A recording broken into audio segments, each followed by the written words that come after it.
Bueno, pues son las 11:05. Yo creo que vamos a arrancar también un poco por las 22 personas que ya están conectadas. Os saludamos a todos y a todas. Bienvenidos y bienvenidas a este webinar. A nosotros nos gusta más llamarlo mesa redonda virtual, de las que venimos celebrando en los últimos tiempos desde aquí, desde Fundación GMP. Y en esta ocasión, y con motivo del 3 de diciembre, Día Internacional de las Personas con Discapacidad, hemos querido reunir a 4 representantes destacados de cada uno de los ámbitos de actuación en los que trabajamos desde aquí, desde Fundación GMP, que como muchos y muchas sabréis, son la discapacidad, la mejora de las condiciones de vida, ¿no?, de personas con discapacidad intelectual, daño cerebral adquirido, parálisis cerebral y Alzheimer. Y hemos querido reunirnos para hablar de un tema que creemos que para los 4 colectivos es primordial.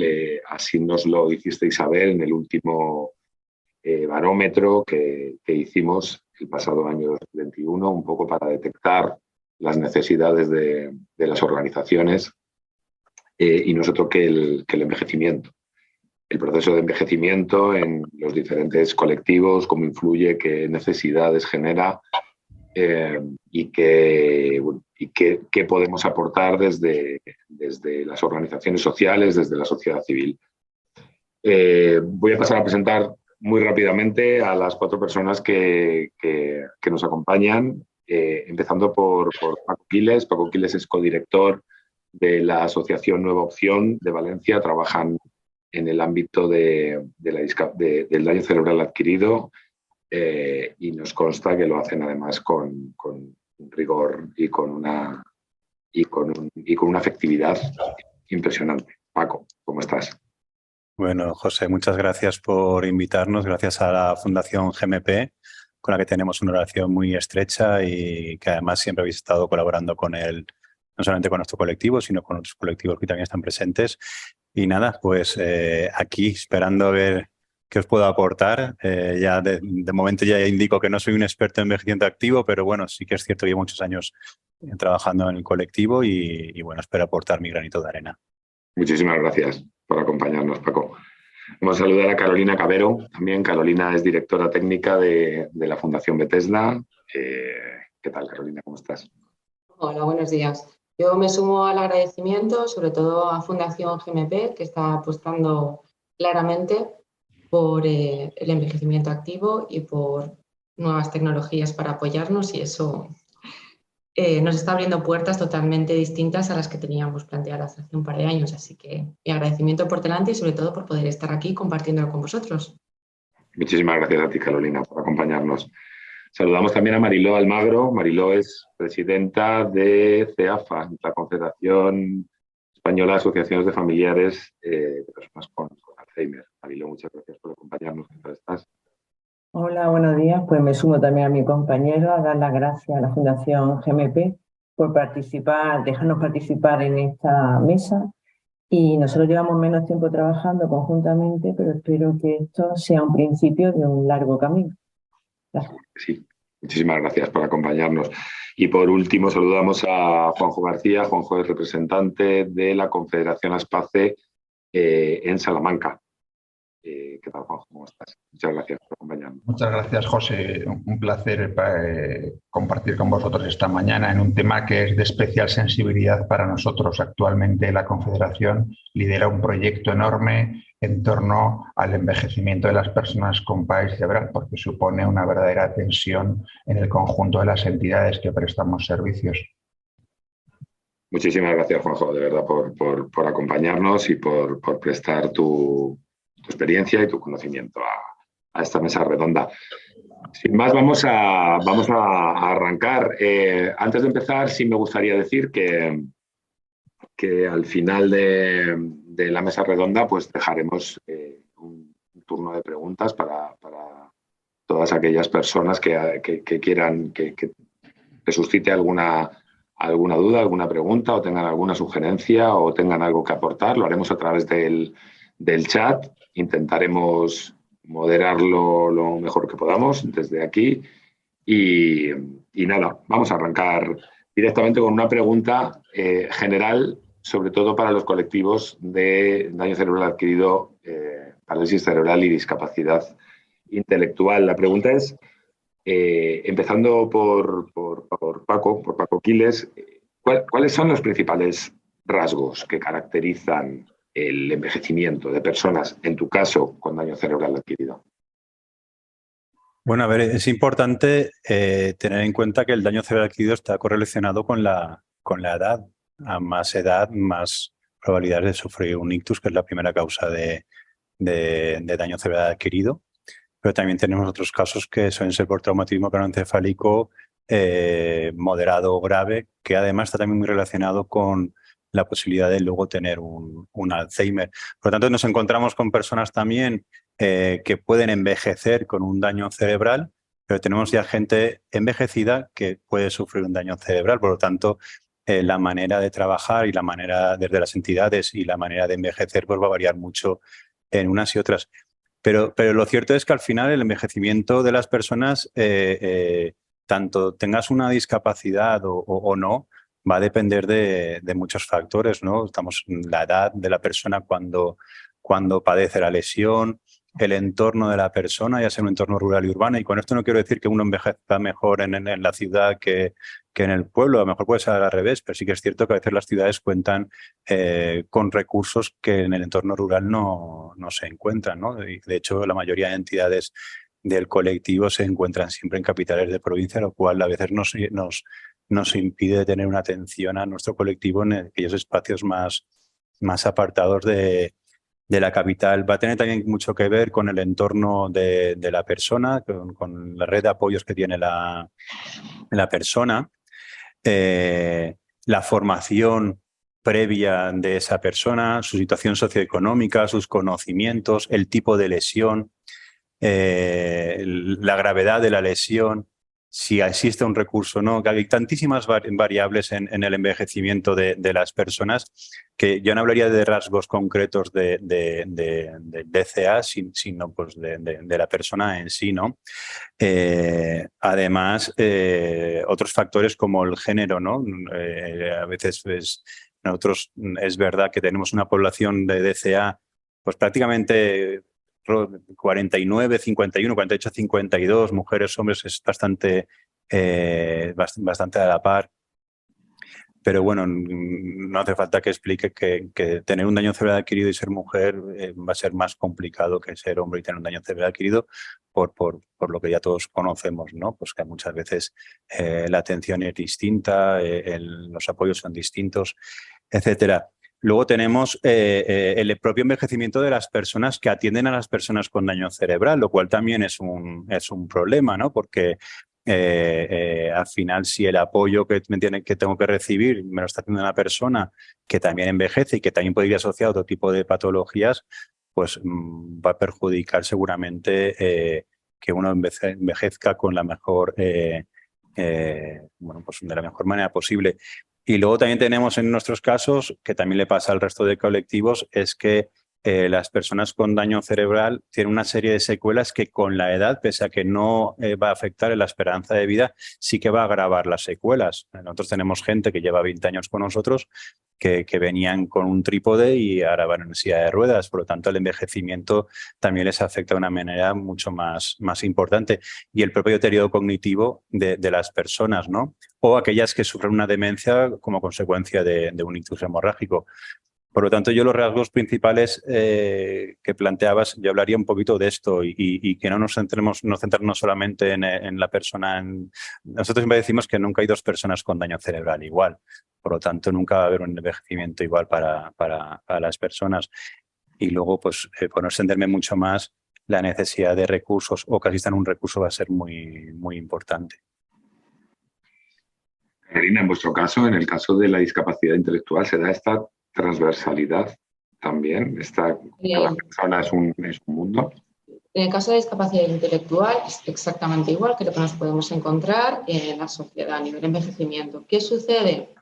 La discapacidad es una condición de la persona con la que nace o que bien la adquiere en la primera etapa de su vida. De hecho, para ser discapacidad intelectual el diagnóstico tiene que ser previo a los 18 años. Lo que sucede es que generalmente la discapacidad intelectual lo tapa todo. Cuando uno va al médico porque está empezando a tener algún signo que puede ser deterioro cognitivo o demencia, como pasa con el resto de patologías que pueden sufrir las personas con discapacidad intelectual, es complicado diferenciar qué pertenece a la discapacidad y qué es una patología que podemos empezar a tratar. También tenemos que tener en cuenta que las personas con discapacidad intelectual, su esperanza de vida, en el caso, por ejemplo, del síndrome de Down, ha pasado de 25 a 60 años en 50 años. No estábamos acostumbrados a ver personas con discapacidad intelectual envejecidas y esto hace que los recursos sanitarios no estén preparados para diferenciar qué es un proceso de envejecimiento normal y se trata siempre desde el punto de vista patológico por el hecho de que la persona tiene discapacidad intelectual. Si le añadimos a que es población que generalmente está bastante medicada, ya ni contar con las alteraciones de conducta que se mezcla también con medicación psiquiátrica, el poder detectar cuándo se inicia el envejecimiento es más complejo. Y siendo un colectivo muy heterogéneo, hay un rasgo que sí que podemos destacar y que unifica un poco el proceso de envejecimiento y es la rapidez. Para cuando se detecta actualmente el inicio del envejecimiento de las personas con discapacidad que ronda entre los 40 a 45 años, es muy rápido. Podemos hablar de un proceso que en 5 o 6 años, en lo que es la población que no tiene discapacidad intelectual, pues de 10 a 20. Y ahí, si no se ha actuado en la previa, pues es bastante más complicado el poder mantener las condiciones de vida de la persona de una manera digna y óptima, que es lo que nosotros buscamos. O sea que sí diríamos que en el caso de la discapacidad intelectual hay un rasgo identificativo que sería ese, ¿no? La rapidez, sí. La rapidez. Aunque estoy totalmente de acuerdo con lo que comentaba Paco antes, y es que depende muchísimo de la condición de la persona, lo que ha adquirido a lo largo de su vida a nivel de conocimientos, por ejemplo, actividades de la vida diaria, si se duchaba solo, si se hacía la comida o comía solo o no. Y en este caso, el tema del género en discapacidad, tengo que decir que las mujeres tienen un mejor envejecimiento, igual que sucede en general en el resto de la población, porque son personas que han estado mucho más entrenadas en el autocuidado y en el cuidado a los demás. Y por tanto, en discapacidad eso es muy importante, porque tienen que ser personas que reciben los cuidados y que hace que no adquieran determinadas habilidades de la vida diaria que luego son tan necesarias en el momento del envejecimiento. Sobre todo personas que están institucionalizadas. ¿Ocurre algo similar, Juanjo, en el ámbito de la parálisis cerebral? Sí, yo creo que es fácil encontrar similitudes. Para enmarcar mi respuesta, que seguramente no sea fácil, lo primero que tengo que decir es que la enorme complejidad de la parálisis cerebral y su heterogeneidad en las personas hace difícil identificar unos rasgos característicos propios. Por eso voy a ceñir la respuesta especialmente al colectivo de personas que encuentran respuestas en nuestras entidades, ¿no? En las entidades ASPACE, que fundamentalmente se caracterizan por ser personas con grandes y complejas necesidades de apoyo. Por tanto, los signos de envejecimiento los vamos a ver a nivel físico, los vamos a identificar a nivel intelectual y los vamos a identificar a nivel emocional. ¿Vale? Y los pocos estudios que conocemos, no son muchos en el ámbito internacional, cifran los primeros signos de envejecimiento en parálisis cerebral en un tramo que nos indica que hay un envejecimiento prematuro entre los 30 y los 45 años, siendo el punto de corte habitual del conjunto de los estudios los 40. ¿Vale? Esos signos los vamos a identificar fundamentalmente o están relacionados con dos áreas. Una es la de la salud y otra es la del funcionamiento y la participación. En el ámbito de la salud habría muchos, pero para no extenderme y hacer un breve resumen de los mismos, encontramos, como os decía, un envejecimiento prematuro. ¿Por qué un envejecimiento prematuro? Porque los retrasos del desarrollo que acompañan a la parálisis cerebral hace que algunos órganos no se desarrollen ni a su máxima capacidad ni a su máximo rendimiento, afectando a sistemas orgánicos básicos, el cardiovascular o el respiratorio. Un ejemplo, imaginaros una persona con unas deformidades ortopédicas muy importantes de su caja torácica, de su columna vertebral. Eso va a comprimir y comprometer, por ejemplo, el funcionamiento del corazón o su funcionamiento respiratorio, los pulmones. Va a obligar a esos órganos a trabajar a unos niveles mucho más exigidos, les va a comprometer más y, por tanto, va a generar un envejecimiento prematuro. A nivel de movilidad, en las personas con parálisis cerebral es muy evidente, ¿no? Las alteraciones musculoesqueléticas, las fracturas, las deformidades, las variaciones o incrementos del tono muscular. Tema de dolor es otro factor clave. Hoy sabemos que 3 de cada 4 personas con parálisis cerebral viven con dolor. Cuando envejecen hay un incremento de ese dolor. Pensad que es un dolor que es difícil de identificar en el colectivo de personas más afectadas. No nos dicen ni siquiera topográficamente dónde les duele y tampoco a veces pueden identificarnos con qué intensidad les duele. Pero sabemos que el dolor se ve incrementado por el estrés y los esfuerzos a los que se ve sometido su organismo. A nivel de salud mental no podemos olvidar esto, ¿no? No se pueden producir esos fenómenos, hablaba Carolina, de enmascaramiento, de tratar de explicar que las cosas pasan por la condición de discapacidad. No, es un sumatorio. Aparecen nuevas cosas dentro del ciclo vital de la vida de la persona y, por tanto, hay que estar atentos fundamentalmente a cuestiones relacionadas con trastornos de la ansiedad y, sobre todo, con trastornos del estado de ánimo. Hay otras funciones de la piel, digestivas. El tema de la polimedicación en nuestro colectivo también es clave, también va a afectar el envejecimiento. Y todos estos factores de salud, ¿cómo influyen en el funcionamiento y la participación? Pues los que más fácilmente identificamos son disminución de la energía, ¿no? Y aparición de una fatiga que es temprana, que no se explica por su condición personal hasta el momento previo en el que identificamos signos de envejecimiento. El tema de aminoramiento de la iniciativa, de la motivación, ¿no? Y eso merma y resta oportunidades a la participación de las personas. Disminuye la deambulación, aparecen en mayores signos de sedentarismo, hay cambios emocionales, en fin, todo un cóctel de elementos que van a restar oportunidades para el desarrollo de una vida plena. Y por último y por terminar, que me parece relevante, aunque yo creo que algo ha señalado Carolina, también Paco, es que se produce un efecto acumulativo. A la condición de persona con discapacidad se suman los procesos propios del envejecimiento. Y eso genera en las personas dos cuestiones claves: vulnerabilidad y dependencia, que si lo unimos a las situaciones de envejecimiento que señalaba Paco, del envejecimiento de los cuidadores principales, tenemos la tormenta perfecta, ¿no? Por tanto, evitemos situaciones de enmascaramiento y empecemos a pensar que necesitamos recursos probablemente de alta especialización que den soluciones o respuestas a afrontar nuevas etapas del ciclo vital.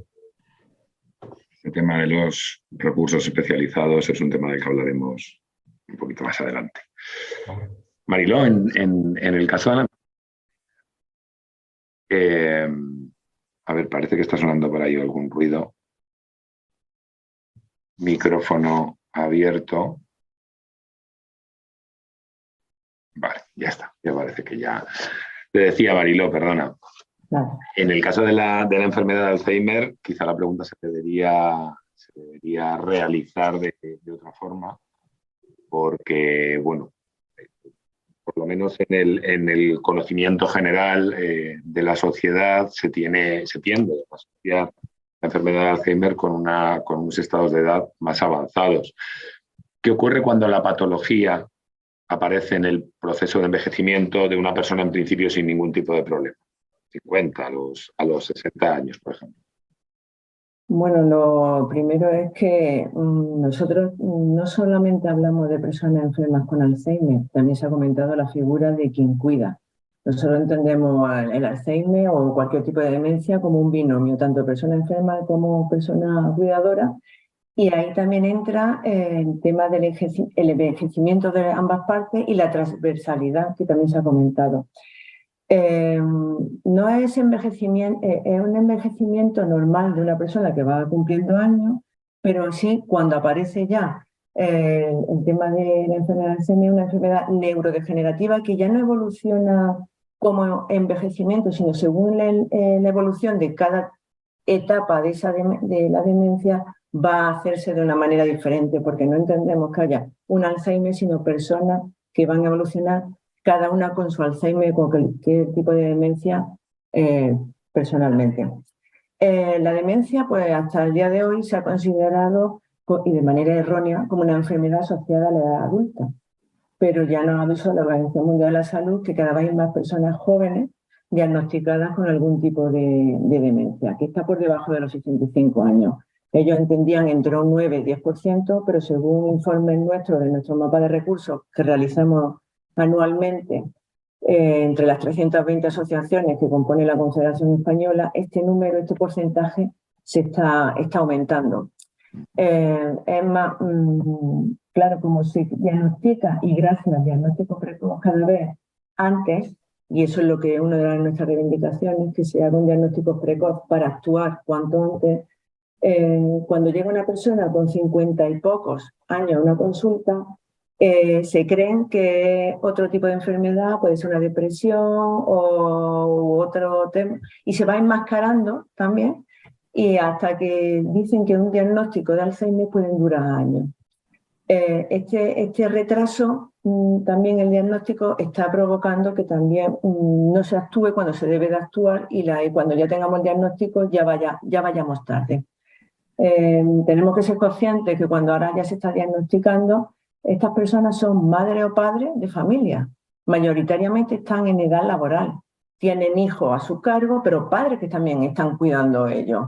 Y su vida pues da un giro de 180 grados. Ya en el año 2017 se creó un panel de expertos de personas con Alzheimer en la Confederación Española de Alzheimer, que son personas diagnosticadas antes de los 65 años, mayoritariamente con 56 años son los que están ahora mismo, y que es un órgano consultivo y promotor de iniciativas que nos están ayudando a aportar su vivencia y reivindicaciones a todos los niveles en que se vean afectados.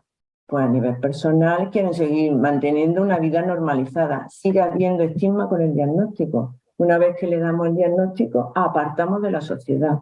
Queremos que no seamos excluidos y quieren seguir tomando sus propias decisiones y que se tengan en cuenta pues lo que ellos reivindican. Incluso queremos seguir trabajando, ¿no? Que es un tema que la discapacidad quiere que se le incluya en el trabajo. Nosotros estamos trabajando, lo que no queremos es que se nos despida, sino que se adapten los puestos de trabajo. A nivel familiar, el diagnóstico es demoledor.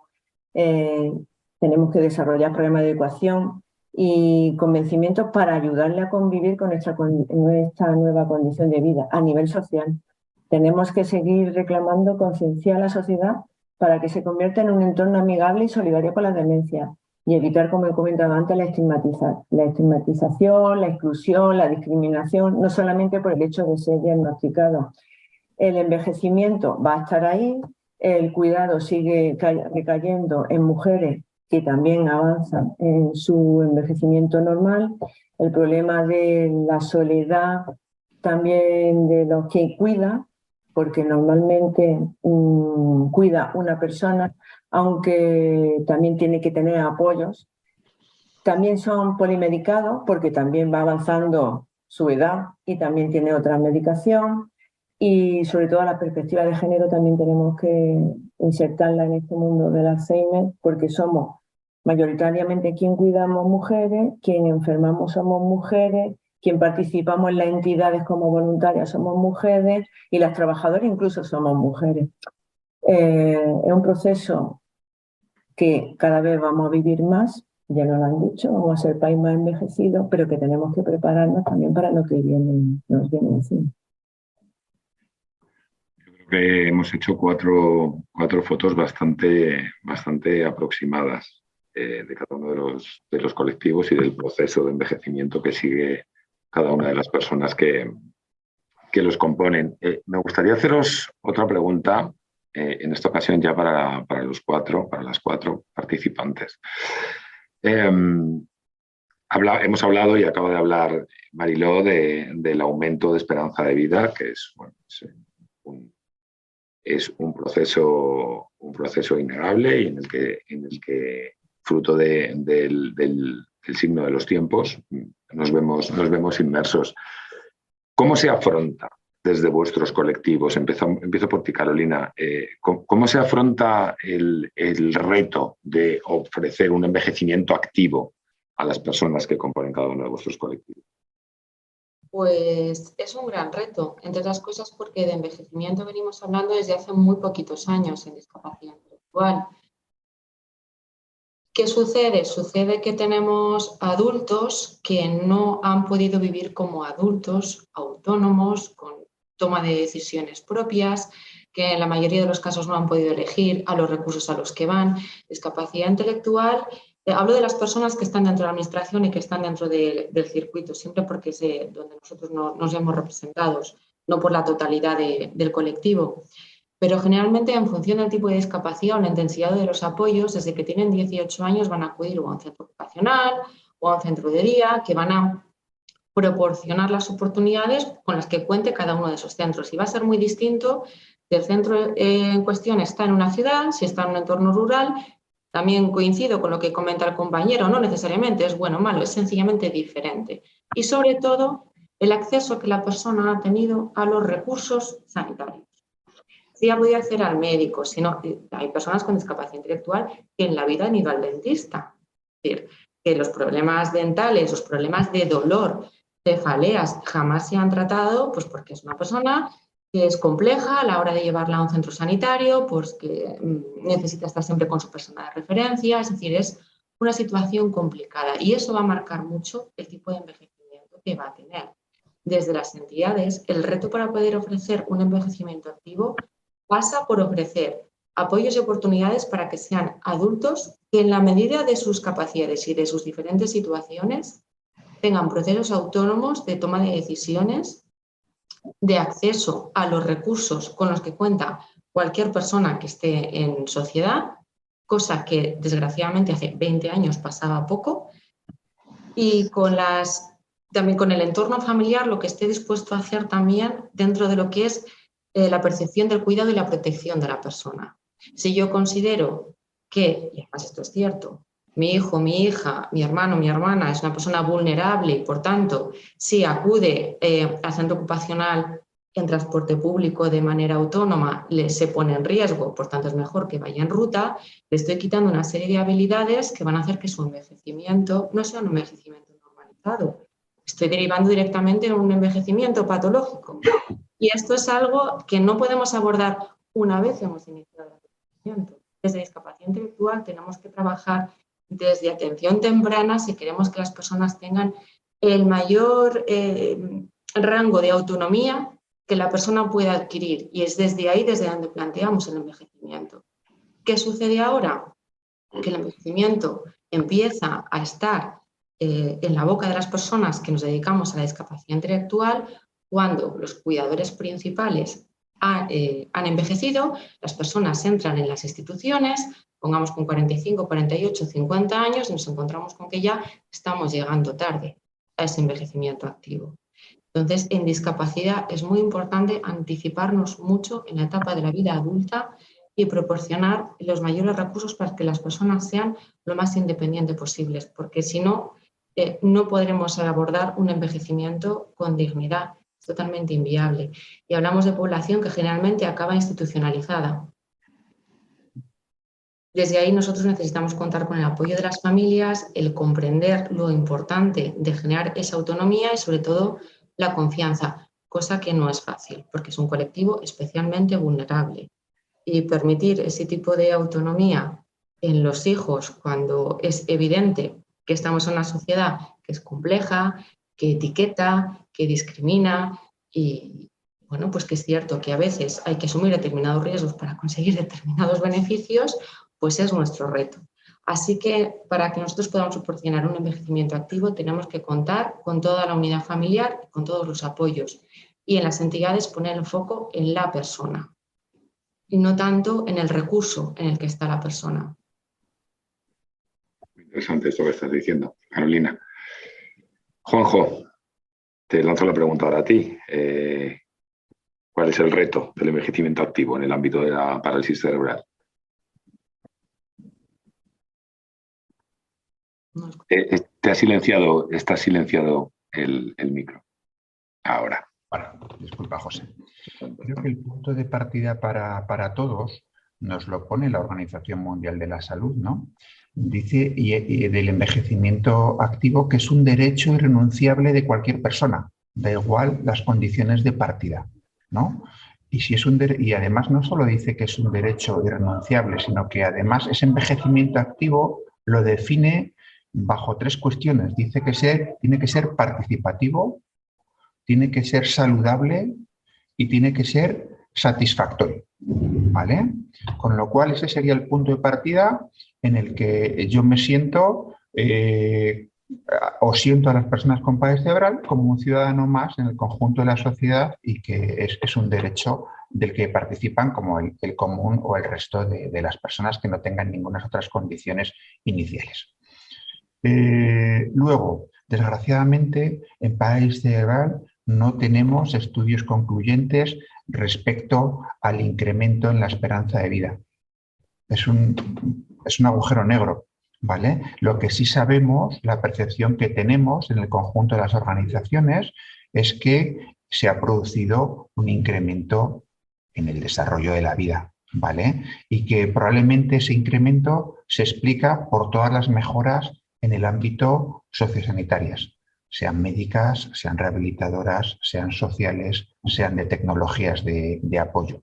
También sabemos, aunque no sabemos la esperanza de vida, que a partir de la década de los 70 del siglo pasado, en una horquilla muy amplia, entre el 65 y el 95% de las personas que tienen una parálisis cerebral infantil van a alcanzar la vida adulta, incluso en situaciones que podemos definir de extremas o muy complejas, lo cual supone un reto importantísimo en la provisión de los apoyos, ¿no? El envejecimiento activo, como reto, es un cóctel de muchas cosas. No se explica seguramente por una sola cuestión. Yo apuntaría 4 o 5, ¿no? Las condiciones de salud de la persona, hay que estar muy vigilantes al cuidado, hay que hacer mucha labor de salud preventiva, de salud comunitaria. Antes se apuntaba la higiene bucodental.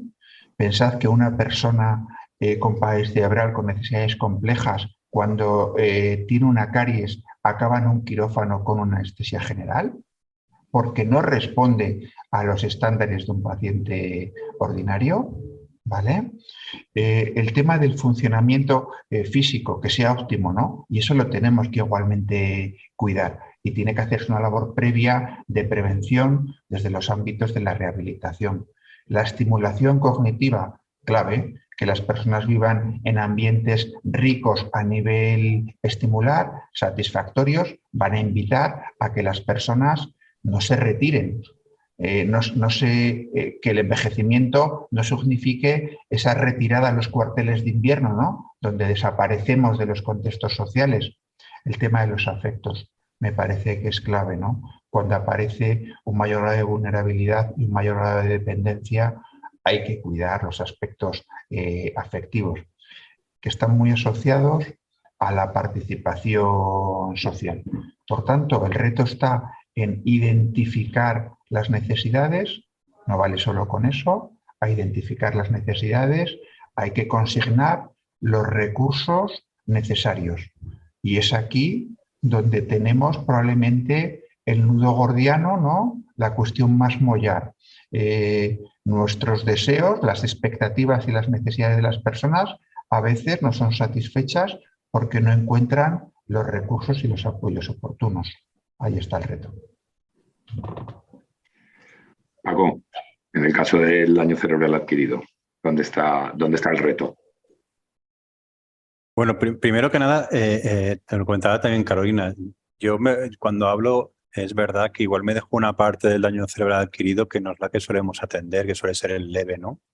Y que también está igual de importante que el resto, pero al final a nuestras entidades quien suele venir es aquella persona que tiene un DCA moderado o grave.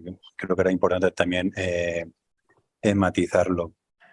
Yo creo que el reto está en no poner solamente el foco ya en la vejez, sino en las etapas antes de la vejez, que creo que es fundamental, y sobre todo cuando trabajamos con personas que requieren de una actividad ocupacional constante, de tener una rutina diaria y que desgraciadamente en muchos de los casos, debido a su propia secuela cognitiva, pues no la llevan a cabo, o como hablábamos antes, de su red de apoyos o por sus circunstancias particulares.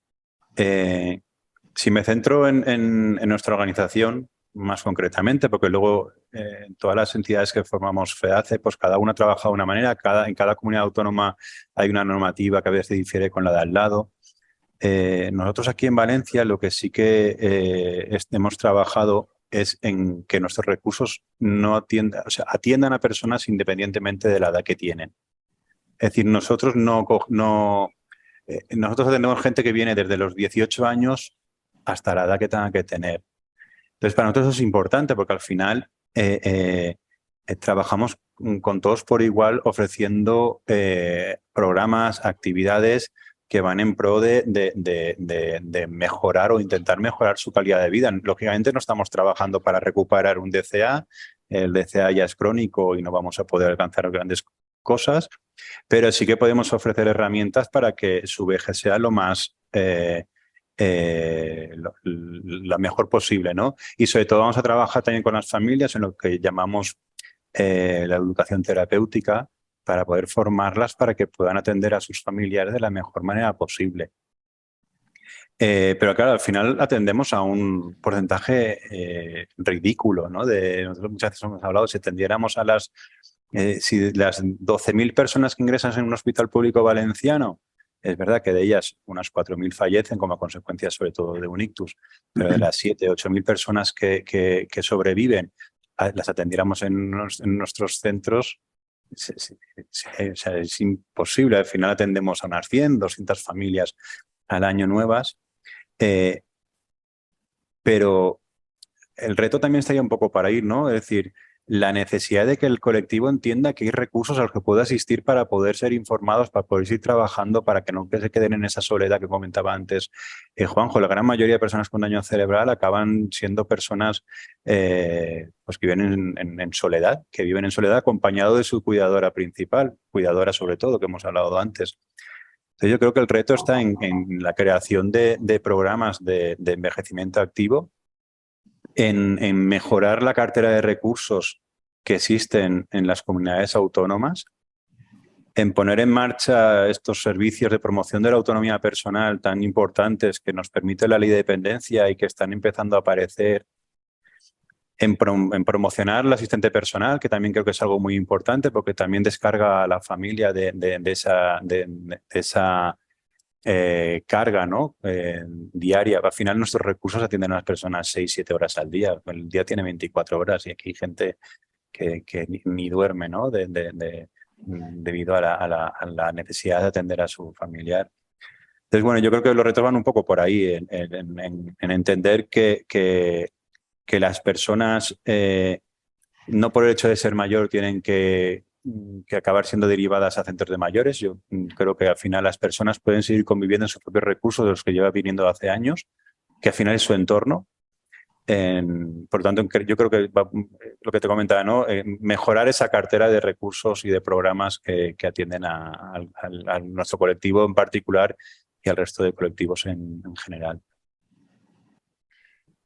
Mariló, por último, bueno, antes ya has dejado claro que hay una, o se ha extendido desde el principio una idea errónea que relacionaba Alzheimer exclusivamente con la tercera edad.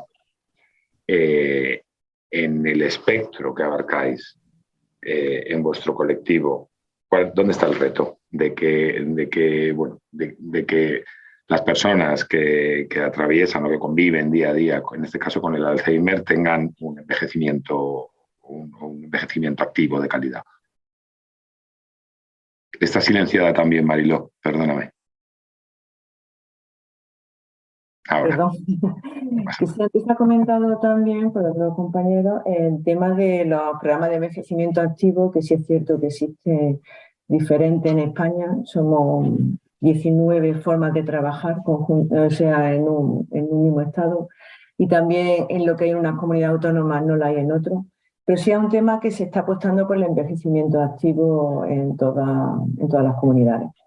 Pero el caso es no solamente cuando ya seamos mayores. Y el problema que tenemos en nuestro colectivo es que las enfermedades neurodegenerativas se inician de forma siguiente décadas antes de que aparezcan los primeros síntomas. Pueden aparecer 20 años de cuando empecemos a tener esos síntomas. Por eso tampoco podemos hablar de prevención primaria, ¿no?, sobre esta enfermedad. Si hablamos, pues como hablamos todo el mundo, de temas de factores de riesgo, ¿no? Hay modificables que son los que queremos sensibilizar, formar y educar a la población, los que no son modificables como la genética, que hay un porcentaje pequeño de demencia, de Alzheimer genético, o la edad, que puede ser no modificable, pero sí estamos haciendo campañas para esos factores de riesgo, pues que sean conocedores, incluso desde los colegios. Quiero decir, hay campañas de sensibilización escolar de esta enfermedad de Alzheimer, empezando por cómo podemos hacerlo desde pequeños para saber que no, el poder modificar estos factores de riesgo conllevaría un 40% menos de posibilidad de tener este deterioro cognitivo. Pues como todos sabemos, combatir la obesidad, reducir la diabetes o controlar más mejor la diabetes, el abuso del alcohol, la hipertensión, la discapacidad auditiva, que también el hecho de no oír bien también se aísla uno, y el aislamiento social es otro factor de riesgo. El bajo nivel educativo, que por suerte parece que ya tenemos, pero hace años era también un factor de riesgo muy elevado. El traumatismo cráneoencefálico. Se está dando cada vez más casos de temas de algún tipo de Alzheimer por traumatismo cráneoencefálico. O la contaminación ambiental, que también ha sido uno de los últimos factores de riesgo que se ha introducido. Pero no solamente eso, los hábitos de vida saludables. Formación, educación, sensibilización, hidratarse, el no fumar, el consumo moderado de alcohol, el dormir, la salud, que la he dicho anteriormente, dental y mental, los chequeos médicos, pero todos estos factores de vida saludable a ambas partes, que decía, toda la sociedad en general. Habéis comentado también de una ley de autonomía personal y atención a la dependencia. Nosotros siempre nos han encajado en la atención a la dependencia. Nosotros reivindicamos también la parte esa de autonomía personal. Yo cuando tengo un diagnóstico quiero envejecer bien durante el mayor tiempo posible. ¿Habrá que modificar esa ley? En septiembre hubo un anteproyecto de modificación de esta ley. La Confederación Española estuvo ahí apostando porque los recursos en un grado 1, por ejemplo, no nos sirven. ¿De qué nos sirve a una persona con 56 años totalmente autónoma en un grado 1 que vaya a ducharla o ayudarle en la actividad de la vida diaria? No me sirve. Me sirven, por ejemplo, las terapias no farmacológicas, que me van a mantener en mi espacio y cada vez mayor tiempo autónomo. Quiero decir, debemos hacer un envejecimiento desde que nacemos. Tenemos que estar preparados para saber qué nos puede ayudar a vivir lo mejor posible durante el mayor tiempo posible de vida. ¿De qué me sirve vivir muchos años si la calidad de vida no va a ser buena?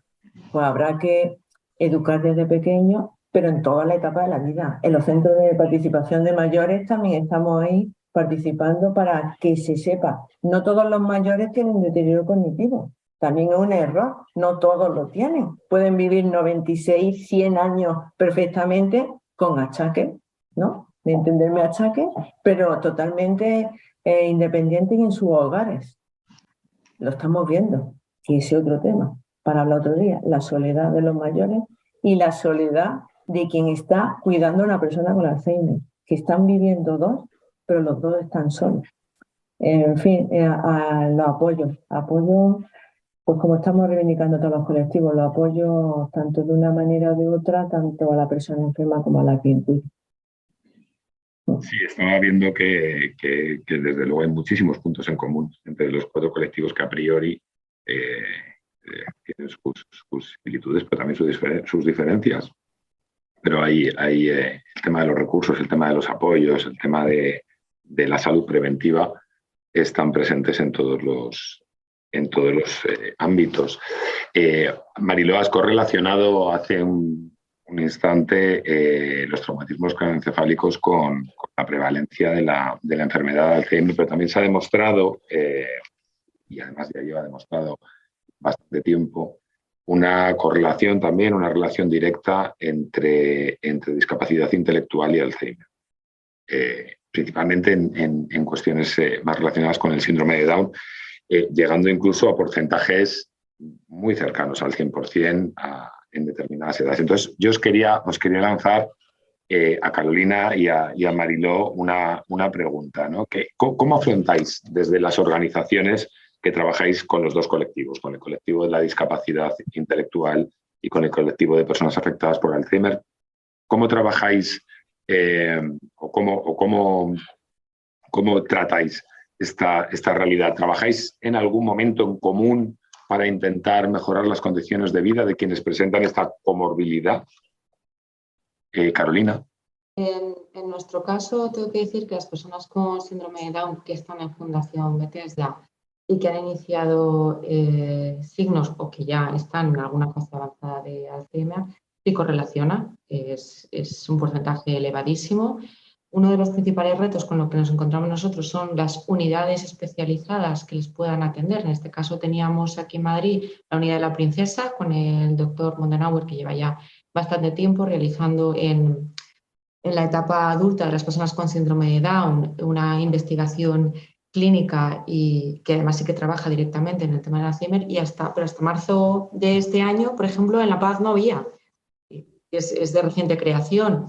Hasta que no llegó la pandemia, desde los servicios hospitalarios tampoco se incluye a las personas con discapacidad intelectual dentro de las unidades de gerontología. Es decir, que en ese sentido yo creo que la colaboración no se ha dado en la previa, no hay mucha información cruzada entre las entidades que se dedican al tema del Alzheimer y la discapacidad intelectual en sí, sino que dependemos un poco más de lo que nos encontramos dentro de lo que son los recursos sanitarios.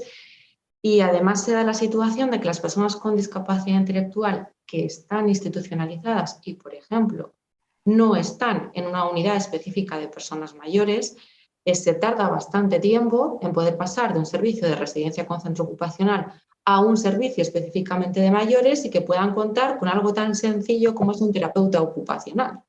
Es decir, que vamos a añadir el hecho de que la persona tiene discapacidad intelectual, que ha iniciado el proceso de Alzheimer y que no cuenta con recursos especializados, aunque ahora mismo existen estos 2 dentro de lo que es síndrome de Down, con la situación de que si está ocupando una plaza en un recurso que no cuenta con ese perfil a la hora de recibir apoyos, va a tardar un tiempo que es oro en poder recibir una atención especializada. Y en ese sentido yo creo que sí que nos falta comunicación, nos falta una red, por lo menos aquí nosotros dentro del sector no la tenemos ahora mismo, con lo que es específicamente con expertos o entidades que se dediquen a trabajar con personas con Alzheimer. Esa es mi perspectiva desde la discapacidad intelectual. ¿Y desde el Alzheimer, Mariló? No, como bien has comentado, ya la revista de Lancet, referente mundial en medicina, apoyaba el concepto de síndrome de Down como una forma genéticamente determinada de la enfermedad de Alzheimer. Estamos dando cuenta que las personas que tienen síndrome de Down, pues cada vez viven más, ¿no? Ya lo habéis comentado, cada vez viven más y al final muchos de ellos acaban con un tema de demencia. ¿Qué estamos haciendo nosotros? Bueno, hay entidades que conforman nuestra confederación que sí están trabajando directamente con personas con síndrome de Down, con test específicos para personas con síndrome de Down. Y se está realizando a nivel estatal en diferentes asociaciones. Por otro lado, si estamos hablando con entidades que están formadas por padres, madres e incluso personas enfermas de Down, para trabajar conjuntamente, porque es que estamos totalmente interrelacionados, Alzheimer o demencia con síndrome de Down. Y sí se está trabajando para hacer proyectos comunes más allá de que sea más mayor o más joven. Quiero decir, estamos trabajando con ellos también a través de las terapias no farmacológicas. Sí se están realizando actividades conjuntas y realizando actividades con las personas directamente afectadas. ¿Que tenemos que hacer más? Por supuesto, porque es otro colectivo que se une que antes no lo teníamos como las personas jóvenes. Entonces tenemos que... Es que las necesidades de ahora no son las de hace 32 años cuando se empezaron a crear las asociaciones familiares. Entonces tenemos que ir innovando y evolucionando y en ello estamos. ¿Qué falta por hacer? Totalmente de acuerdo, pero que tenemos que adaptarnos a lo que estamos viviendo, también es cierto, y en ello estamos. En este punto quiero hacer un alto en el camino porque tenemos un par de comentarios en el chat. Por un lado, Teresa nos dice, leo textualmente, tremenda mesa redonda. Reto común, trabajar en la visibilidad y en la educación de la sociedad. Las familias necesitamos recursos cercanos y reales que sean menos excluyentes, y esto lo pone entre comillas, para fomentar la integración, incluso en el envejecimiento de las personas con discapacidad, luchar por un desarrollo global de las personas, su autonomía y anticipar entrenadores personales, anticipar, educar, visibilizar. Esto creo que se ha repetido en la menos de una hora que llevamos charlando. Creo que esta reflexión se ha repetido ya en diversas ocasiones. Y hay una segunda pregunta que entronca muy bien con lo que estábamos hablando ahora con Carolina y con Mariló. Pregunta Isa Gastibelsa, pregunta, ¿cómo se detectan esos primeros síntomas de envejecimiento en personas con síndrome de Down? Tengo un hermano con 40 años y comienza a tener problemas de movilidad y está más agresivo que antes. Un poco por alusiones a tu colectivo, Carolina, ¿cómo se detecta? Pues mira, nuestra principal fuente de información siempre son los cuidadores de referencia de las personas. Hay pequeños detalles en la autonomía de la vida diaria, en habilidades adquiridas. Cada persona es diferente. No puedo comparar, no conozco el caso de su hermano, por ejemplo, una persona que ha adquirido lectoescritura y que además se maneja con transporte público y viene de manera autónoma al centro, con una persona que lleva institucionalizada 3-4 años y que ha ido recibiendo apoyos pues, para ducharse, para vestirse, etc. Pero si iniciamos cambios dentro de las habilidades adquiridas de la persona que deja de realizar y que además muestra una habilidad emocional mayor, que tiene explosiones de enfado, de risa, de llanto, hablo de los indicadores que utilizamos nosotros. Dentro de la fundación ya estamos teniendo unas señales evidentes de que algo está sucediendo y sobre todo vuelvo a insistir en que debemos tener un seguimiento previo. Hay una batería de indicadores individuales que debemos estar permanentemente registrando con las personas. Sobre todo somos muy conscientes, como es el caso del síndrome de Down, que tiene una comorbilidad tan alta con el Alzheimer. Entonces, si no tenemos, hablaba la compañía antes de test estandarizados ya que se estaban utilizando con el tema de Alzheimer, en nuestro caso, en la fundación, no los estamos trabajando más allá de los que se están utilizando en la unidad de la Princesa, pero no dentro de lo que es el entorno residencial. Nosotros lo que hacemos es que utilizamos dentro de la red de envejecimiento, en la que estamos varias residencias, unos indicadores claros de la persona. Para cuando la persona está en casa, esto debería hacerse exactamente igual. Hay una serie de indicadores sobre lo que mi hermano puede o no realizar y si esa autonomía la va manteniendo en el tiempo o la va aumentando o empieza a dejar de hacer cosas o habilidades que ya tenía adquiridas. Y sobre todo la parte emocional y la parte de la labilidad emocional. Si hay alteración de conducta, si estamos viendo que ya no se están realizando las mismas habilidades, es una señal evidente de que algo está sucediendo. En el caso concreto está comentando que sí, que su hermano es muy autónomo, que además vive en un piso tutelado, con lo cual yo creo que con las pistas que acabas de dar, con los referentes que acabas de dar, creo que que queda bastante claro, Carolina. Muchísimas gracias. Hablabas hace un segundo de la pandemia y a mí me ha suscitado una pregunta nueva para los 4 colectivos. ¿Cómo habéis vivido desde vuestras áreas de trabajo esta realidad? Y sobre todo, ¿qué recursos habéis utilizado para sobrellevar un proceso que ha sido tan nefasto para todos y para todas, pero principalmente para un sector de población de edad avanzada? Empiezo contigo, Juanjo. Vale, pues vamos a ver, como nuestro colectivo era un colectivo de riesgo en la situación de pandemia, nuestra gente, especialmente las personas con situaciones más complejas, ya hacen neumonías bilaterales y hacen ingresos hospitalarios sin necesidad de que tengamos ninguna situación nueva de pandemia, pues esto era un riesgo añadido, ¿no? Había ya, por tanto, de base una situación compleja. ¿A qué nos ha obligado? Pues nos ha obligado a reinventarnos a todos los niveles. Yo creo que hemos tenido la fortaleza y la capacidad de responder desde organizaciones que están conformadas por las familias y por las personas afectadas. Y ese ha sido un factor clave determinante de éxito en el afrontamiento. Lo que pasa es que en este proceso de afrontar hemos consumido tal cantidad de recursos que nos han puesto en una situación de riesgo financiero para las entidades, hay que decirlo así.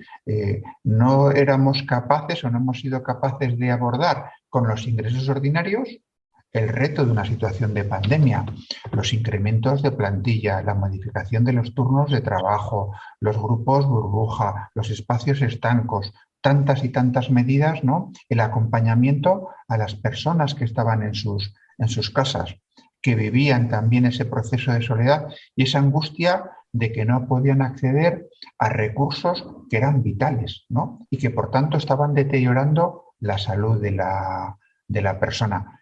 Hemos salido, sí. Yo diría que hemos salido además con éxito y que hemos salido reforzados, incluso que hemos hecho aprendizajes nuevos, ¿no? De cosas que no imaginábamos en términos de tecnologías de apoyo que ahora dejamos en nuestro zurrón de nuevos aprendizajes, ¿no? En nuestro baúl de recursos. Y eso es interesante. Pero todavía vivimos esos coletazos del esfuerzo económico tan importante que hemos tenido que hacer sin contar con los apoyos. Paco, te veía sentir cuando empezaba Juanjo a hablar. Entiendo que en el mundo del daño cerebral habéis atravesado una situación muy parecida, ¿no? Y unos recursos muy parecidos a los que han empleado. Efectivamente, comparto con Juanjo. A mí hay algo que me quedó un poco sorprendido cuando estalló el estado de alarma, donde nosotros tuvimos una instrucción de nuestra administración que dejaba a la valoración técnica la atención de las personas. Claro, ¿eso qué significa?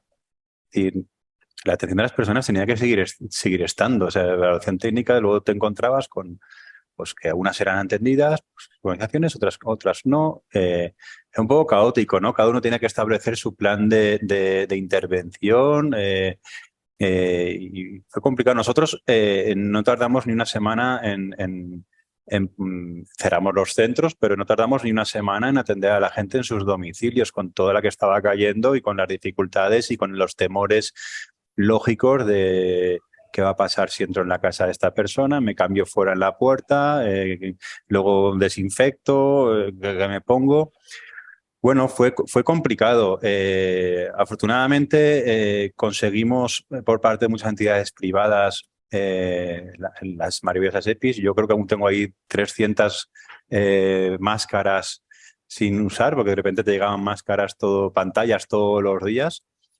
Pero sí que es verdad que hemos tenido un coste elevadísimo. Hemos tenido entidades que nos han apoyado y nos han ido donando hasta el día de hoy, ¿no? Que seguimos utilizando. Yo ahora no lo estoy utilizando porque no estoy compartiendo el espacio con las personas, pero hasta el día de hoy seguimos utilizando las mascarillas y eso sí sigue suponiendo un coste. La administración ya no nos provee de este material.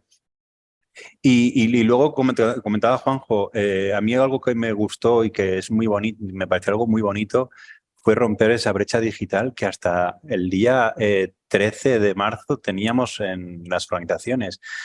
Es decir, ten en cuenta que la mayoría de gente que atendemos en daño cerebral conviven con personas mayores.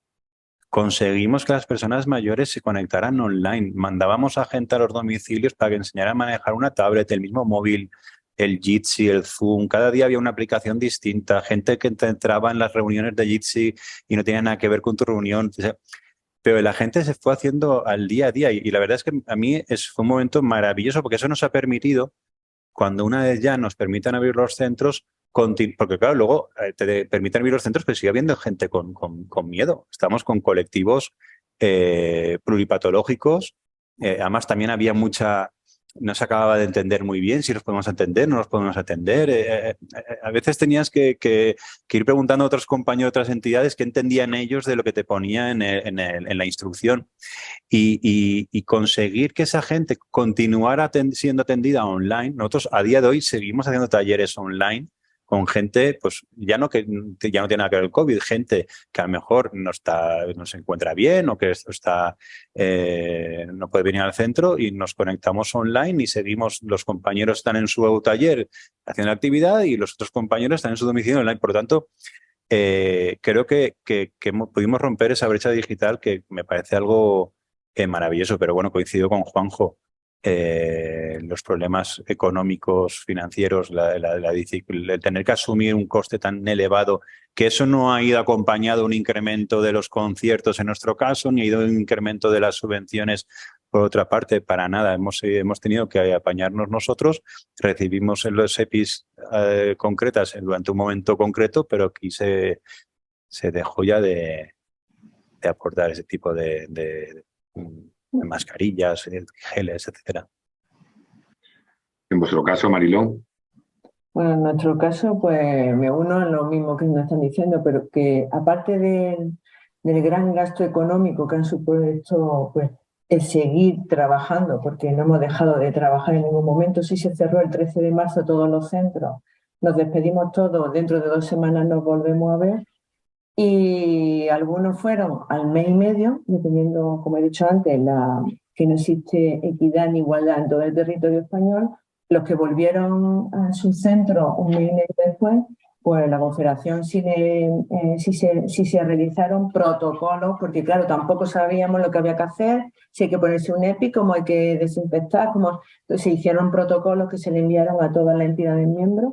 De todo, de cuando iban en el autobús al centro, en el transporte me refiero, o cómo había que trabajar en las entidades. Se hizo un protocolo de actuación que de las 320 entidades casi todas lo cogieron ante prevención de riesgos laborales. Bueno, se hicieron mucha documentación necesaria en ese momento para que todos supiésemos a día, como igual que nos decían los datos de personas que habían fallecido, pues que ellos supieron también al día siguiente que se tenía que realizar. ¿Cómo hemos aprendido? Bueno, pues de todas las crisis se aprende. Hemos aprendido que se puede hacer modelos mixtos de atención.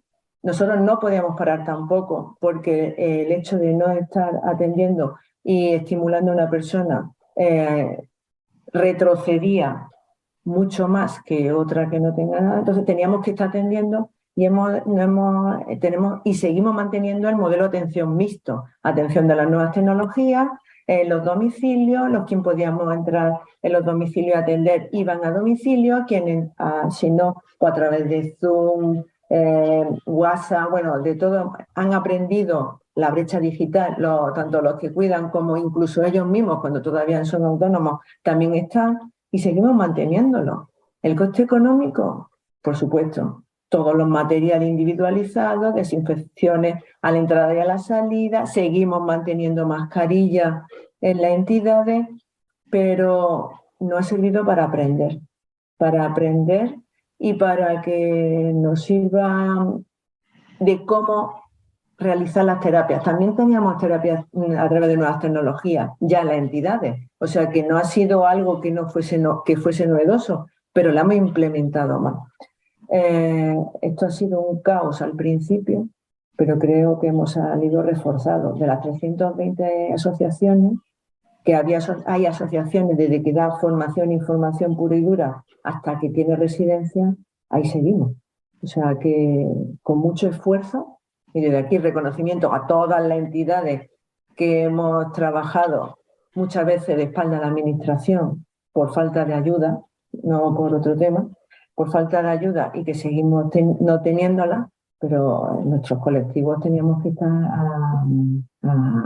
apoyando y creo que lo hemos hecho entre todos muy bien. Así que también habrá que felicitar que muchas veces nos vienen las quejas, pero también cuando se hacen las cosas bien también hay que hacer el refuerzo positivo que se merece. Sí, que ha sido un aprendizaje a marchas forzadas para todos los colectivos, es algo que es innegable. Pero vamos, nos ha tocado readaptarnos y bueno, si algo bueno quizá ha tenido todo esto, ha sido que se ha creado un nuevo, a lo mejor estoy siendo un poco exagerado, pero un nuevo paradigma de comunicación y una nueva manera de hacer las cosas que ha sido en ocasiones muy, muy positiva. Carolina, en vuestro caso me consta que tuvisteis no pasasteis regular, ¿no? En vuestro Somos regular, hay que tener en cuenta que nosotros somos residencia, dos residencias, 2 viviendas tuteladas. El 97% de las familias decidieron que sus familiares se quedasen con nosotros. Dimos la oportunidad desde el principio de aquel familiar que quisiera, independientemente de cómo estuviese el estado de alarma, protocolos, etcétera, pues que se pudieran ir al domicilio, pero sabían que en función de cómo iban cambiando las cosas, las fases, etcétera, pues podrían o no volver a la residencia en un momento determinado, seguían pidiendo cosas distintas. La realidad es que nos quedamos prácticamente al 100% en las residencias con una cantidad de bajas de los profesionales brutal. Yo recuerdo especialmente el día 13 que en la residencia nos encontramos con 19 personas que no podían venir a trabajar por diferentes motivos, pero la mayoría eran temas de contagio. Y fue una oportunidad en muchísimos sentidos. Primero, nos dimos cuenta de que no éramos tan invisibles en el barrio como pensábamos y nos quejábamos tantas veces, porque la ola de solidaridad que empezó a llegar sin parar, y hablo de pilas que nos llegaban porque sabían que nos quedábamos sin pilas en los mandos, mascarillas caseras, nosotros empezamos trabajando con muchas de basura, no había de nada, esto como todos. Nos pasa un poco como a todos. Pero además se dio la circunstancia que teníamos que explicarle a nuestros usuarios que ya tienen ciertas dificultades para la comprensión del medio, pues que había que encerrarse, que había que no ver a las familias como les veíamos habitualmente, pero no solo a las familias, que ya no podíamos ver a los compañeros del piso de al lado o al del piso de abajo, es que no podíamos participar en la actividad de cocina, es que en muchas ocasiones no podíamos salir de la habitación, y esto que nos dio la vuelta como un calcetín, nos abrió al mundo digital. Nos empujó y nos lanzó al mundo digital de una manera que no teníamos contemplada, porque cuando estás en una situación de emergencia de ese nivel, hay que reinventarse, hay que hacer cosas, y estábamos encerrados en las habitaciones y algo teníamos que hacer, porque si no empezábamos con alteraciones conductuales a lo bestia. Así que, ¿qué podíamos hacer? Pues abrirnos al mundo digital, igual que el resto. Para hablar con mi madre, con mi padre, que tiene 85 años y no sabe ni utilizar el WhatsApp del móvil, pero además para poder seguir con las actividades del día a día, para poder seguir trabajando las habilidades del día a día, para entretenerme, para 1000 cosas más. Y eso hizo que después, cuando nos pudimos ir abriendo al mundo, tomamos una serie de decisiones que hasta ese momento no habíamos visto, como por ejemplo, 1, se acabaron los horarios de los centros de atención diurna, nos vamos a la calle a experimentar todo lo que hay en la calle, por si nos tenemos que volver a encerrar, vamos a exprimirlo todo lo que culturalmente Madrid me da, lo vamos a exprimir, que es mucho, y no lo hacíamos en el día a día por la mañana, veíamos como algo de ocio, pues no, lo hemos incorporado, sobre todo todas las nuevas tecnologías, y hemos ido un paso más allá, no se trataba de tener tablets, se trataba de poder colocarte en otro lugar en el que jamás habríamos pensado y diseñar programas totalmente nuevos. Entonces, en ese sentido, fue un drama importante, seguimos pensando a nivel económico un desastre brutal, y también a nivel emocional, que no se ha librado, no se ha descansado, no se ha parado y hemos salido de eso, ha habido que reinventarnos sin poder pararnos a pensar cómo estamos, qué es lo que nos ha pasado, cómo nos hemos sentido. Y en los medios sí que tengo que decir que nuestro colectivo no aparecía nunca, se hablaba muchísimo y era normal de las residencias de mayores, pero es que dentro de entornos residenciales viven más personas además de solo las personas mayores. Y esa parte pues también la experimentamos y creo que todavía hace falta un proceso de reflexión que no sé si es viable hacerlo ahora mismo, que estamos en otro modo, pero que en algún momento habrá que hacerlo. Parar un poco y ver qué sucedió, cosas que han comentado los compañeros, cómo hemos vivido el que nos digan valoraciones técnicas a la hora de atender o no una persona. No lo hemos vivido bien, evidentemente. ¿Y dónde nos posicionaba como ciudadanos a las personas que veníamos pues de patologías previas o otro tipo de comorbilidades cuando escuchabas que había una serie de escalas que decidían sobre la vida de las personas? Pues que tal vez no hemos parado todavía a reflexionar mucho sobre eso. Pero sí que nos ha impulsado a hacer cosas nuevas, a salir adelante y a salir reforzados, eso está claro.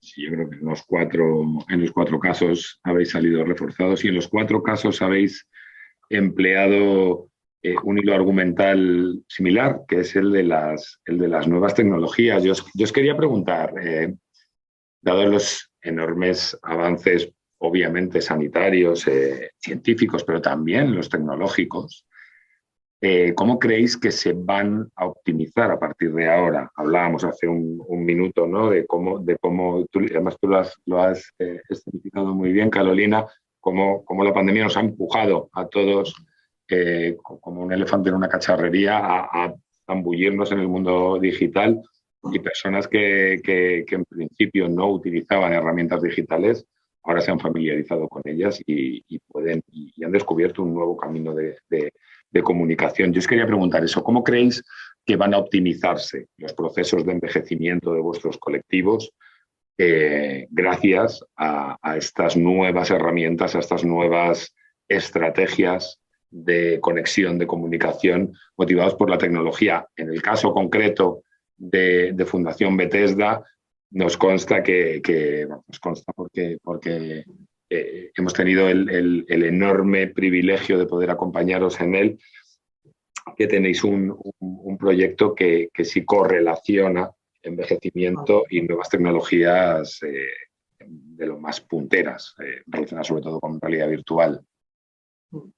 Pues en nuestro caso, y gracias a vuestro apoyo, que eso si no habría sido posible, apoyo de Fundación GMP, en medio del caos, en medio de la crisis y con las ideas locas que íbamos apuntando en una hoja, vimos la importancia sobre todo del entorno y del ambiente y cómo favorecer cambios en el entorno y el ambiente cuando no podemos salir, cómo poner a las personas en los lugares donde quieren estar y que nos están diciendo, pues descubrimos la realidad virtual.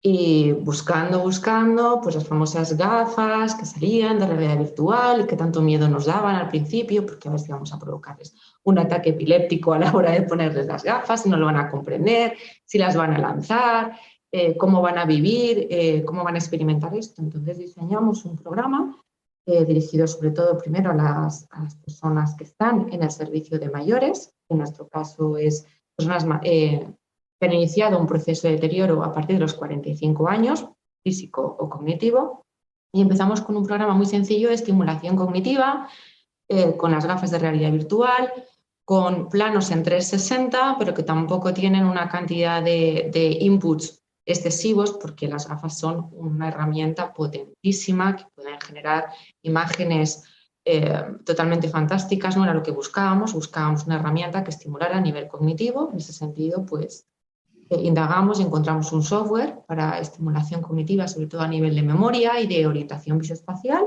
Fundación GMP nos ayudó en todo el camino, nos financió tanto la adquisición del software, las gafas, y empezamos con un proyecto pequeñito en el cual pues, íbamos haciendo grupos de 5 o 6 personas utilizando este software, y rápidamente vimos no solo lo que les estaba proporcionando a nivel de estimulación cognitiva, sino a nivel de estimulación, a nivel de bienestar emocional, a nivel de relajación. Empezamos a indagar con otros softwares, empezamos con otros objetivos que eran pues hacer sesiones de relajación con las gafas dentro de las salas Nocelen, generando ambientes, cosas que ellos nos habían solicitado. ¿Qué es lo que te gustaría hacer? Pues a mí me gustaría bucear. Pues vamos a buscar un entorno en el que estás buceando con delfines, o vamos a ver si puedes visitar la Torre Eiffel.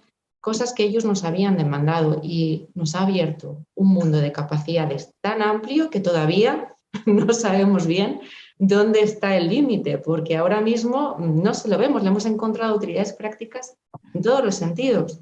Compramos una cámara GoPro para poder grabar ellos mismos la práctica de habilidades de la vida diaria y poder replicarlas en las gafas en 3D, sobre todo para aquellos usuarios que en un momento determinado pues no pueden salir, enfermos, porque tienen otro tipo de problemática. Entonces, desde ahí para nosotros ha sido un avance brutal y una línea de trabajo que ya mantenemos. A nivel de indicadores, pues han disminuido las alteraciones de conducta.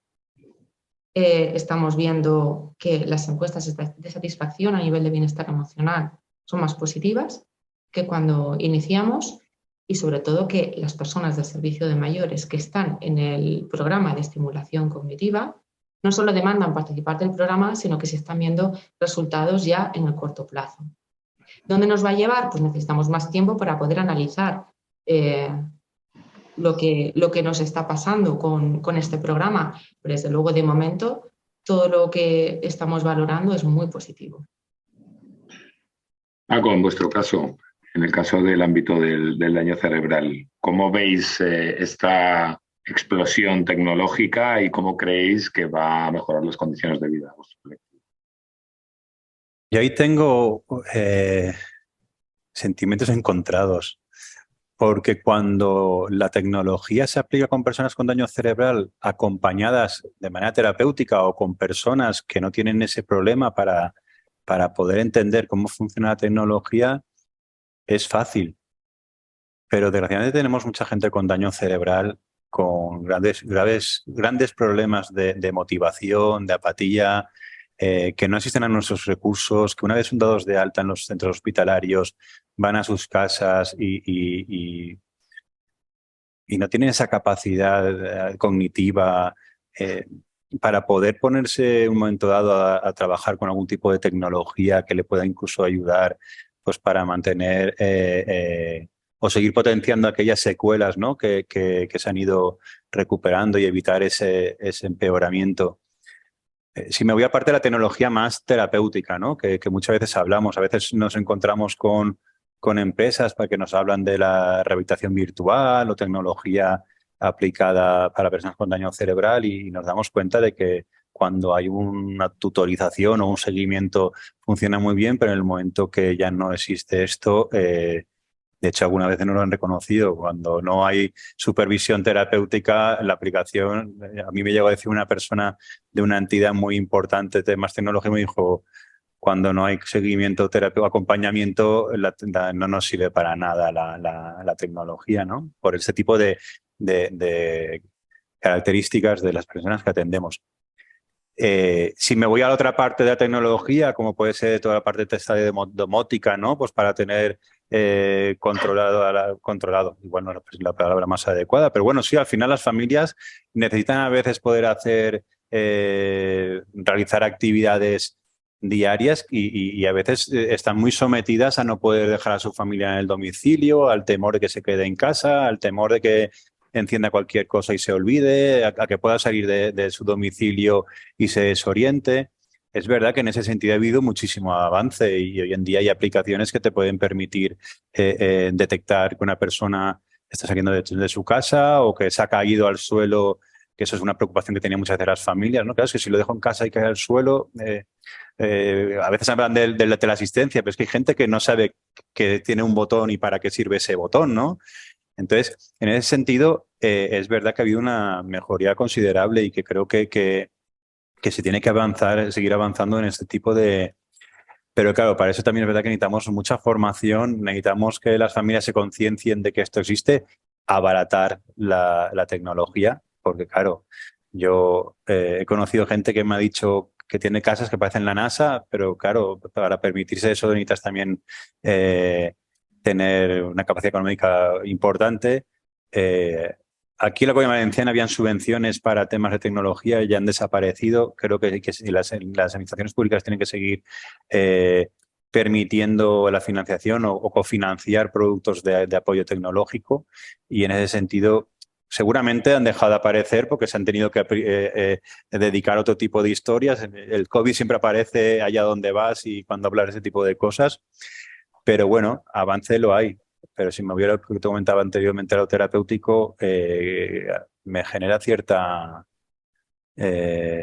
preocupación, si es la palabra adecuada. ¿Ocurre lo mismo en el ámbito de la parálisis cerebral, Juanjo? ¿Cuál es vuestro caso? Pues bueno, lo primero es que es innegable el valor de la tecnología, ¿no? Y que va a suponer una revolución y un cambio del que no podemos estar ausentes, parece que es algo evidente, ¿no?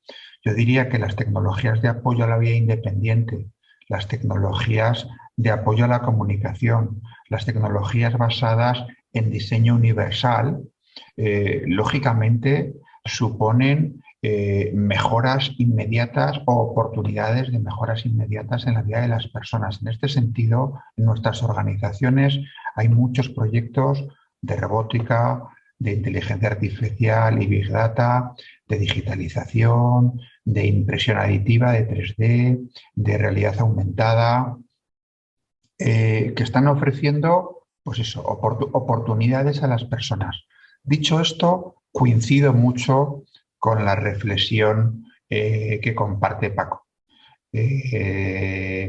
Creo que podemos tener la veleidad, y a mí me preocupa, ¿no?, de sustituir a las personas con la tecnología. Yo creo que no podemos perder de vista la humanización de los servicios. Es clave. Trabajamos con personas. A mí me genera una profunda preocupación cuando veo soluciones tecnológicas, que es que en vez de que acuda una persona al domicilio de la persona dependiente, lo soluciono porque además es más barato con una aplicación, ¿no? Y en vez de ir un fisio, acompañarle a hacer una actividad física, lo soluciono con un videotutorial. Me preocupa, porque el acompañamiento, el hacer una actividad física, encontrándote con otra persona, tiene un valor que no va a ser sustituido por la tecnología, ¿no? Me preocupa cuando veo programas para soledad no deseada en el que un robot, veo proyectos piloto en otros países, ¿no?, en el que un robot acompaña a la persona mayor que está sola en casa. Bueno, pues a mí me parece que puede ser una compañía, pero que no puede ser un sustitutivo a la compañía humana, ¿no? En ese sentido, no perder y defender siempre la humanización de los servicios, con todo el apoyo y con todas las ventajas que nos ofrece la tecnología, pues me parece que encontrar ese equilibrio es donde tendremos que estar todos, ¿no? Eso es innegable y eso es yo creo que es el gran reto de la digitalización a todos los niveles, ¿no? No deshumanizar las relaciones ni los servicios en vuestro caso, ni porque entonces sí correríamos un gran peligro. Entonces sí. Mariló, por último, ¿cuál es vuestro caso? Bueno, estoy completamente de acuerdo con Juanjo, no debemos perder que no puede sustituir, pero sí también, y que hay que estar en contacto humano es fundamental porque muchas veces tiene ese valor añadido, no solamente por estar juntos ya lo tiene, pero también tenemos que ver la parte buena que por lo menos de nuestro colectivo nos está ayudando a acercarnos más a las zonas rurales sobre todo a municipios pequeños, que España vaciada y todo esto, y aunque no esté vaciada, incluso podemos llegar a hogares que, como ha comentado también Paco, el infradiagnóstico. Nosotros tenemos entre un 30 o 40% de personas infradiagnosticadas, según la Sociedad Española de Neurología. También estamos buscando a través de la prevención y de las nuevas tecnologías. Estamos haciendo prevención en el tema de Alzheimer. Pero no es innegable también la acción terapéutica que podemos tener con las nuevas tecnologías, tanto a las personas enfermas como a las familias. Se ha visto en el COVID. En los grupos de ayuda mutua se han seguido manteniendo y han podido tener apoyo psicológico las familias también, e incluso han tenido un teléfono de poder llamar al profesional, a la profesional, me pasa esto porque nosotros tuvimos el problema que no nos dejaban salir a la calle con una persona con una demencia en una fase ya moderada con trastornos conductuales, ¿cómo los dejábamos en casa? Pues todas las dudas también se han ido resolviendo. Las nuevas tecnologías, claro que ayudan, pero no sin el efecto perverso que comentaba Juanjo. Tenemos que seguir manteniendo y llegar a ese equilibrio de que sí que, y el futuro, también lo ha dicho Carolina, las gafas virtuales funcionan y lo hemos visto y los indicadores son muy buenos. Nosotros también teníamos el miedo de que pudiera dislocar más que hacer ese efecto terapéutico, y sobre todo también, también nos pueden ayudar en el momento en el que la persona con Alzheimer sale de casa y se pierde. Que también en la desaparición de personas que vemos diariamente, por desgracia, en las noticias, no, la mayoría de las veces no es porque la familia se haya despistado, es que salen delante tuya sin que te des cuenta. Entonces también ese es un factor de nueva tecnología, el poder localizar en cada momento dónde está. También las familias tienen que ser educadas, porque ¿cómo vamos a ver dónde está su autonomía? Hay momentos que ya su autonomía depende de nosotros. También es un punto importante en nuevas tecnologías el tenerlo, poder actuar rápidamente si se desorienta. Creemos que la tecnología es muy buena para las terapias no farmacológicas, ya que la farmacológica, desde hace 20 años, Alzheimer no tiene ningún fármaco. Sí salió antes de ayer un fármaco que parece que puede, en las primeras fases prodrómicas, un 27% ralentizar, ya es más que lo que tenemos 0. Pero por eso, mientras que no tengamos un avance farmacológico, la terapia no farmacológica adaptada a las nuevas tecnologías, yo creo que nos servirá por ahora.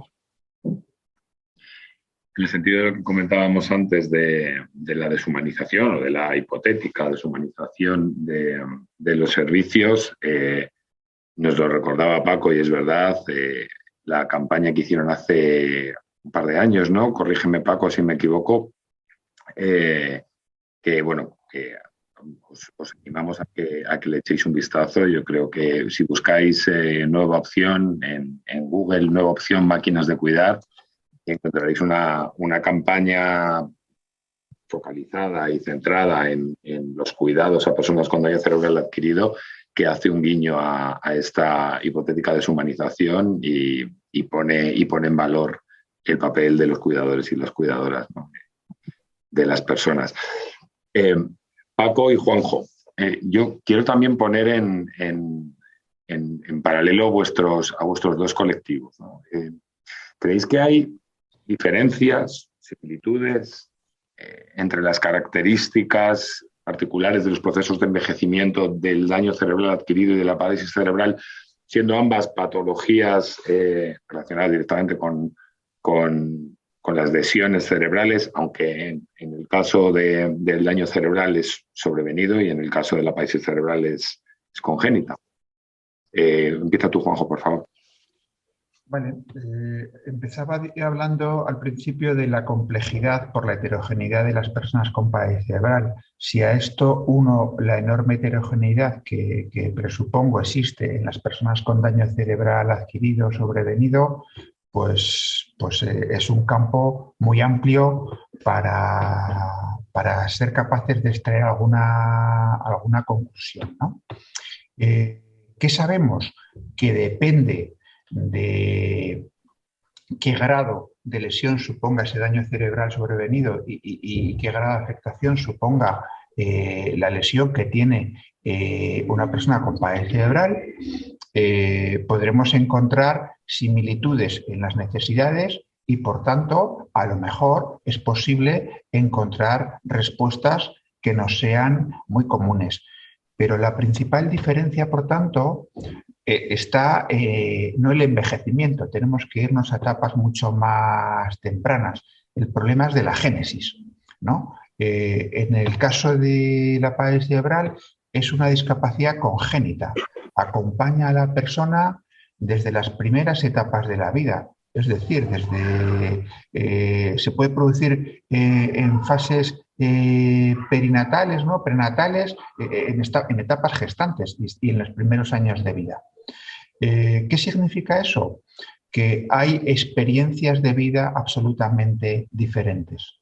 No es lo mismo cuando es una situación de partida que cuando surge de manera abrupta en un momento determinado de la vida. Nuestra experiencia con personas con daño cerebral sobrevenido es que cuando esas personas tienen buenos niveles de conciencia de su vida previa a esa ruptura que supone el daño cerebral, sus necesidades y expectativas son diferentes. Sin embargo, cuando el daño cerebral es masivo, hay una hemorragia intracraneal que va a generar una situación de máxima dependencia y de pérdida de conciencia y de pérdida de autonomía.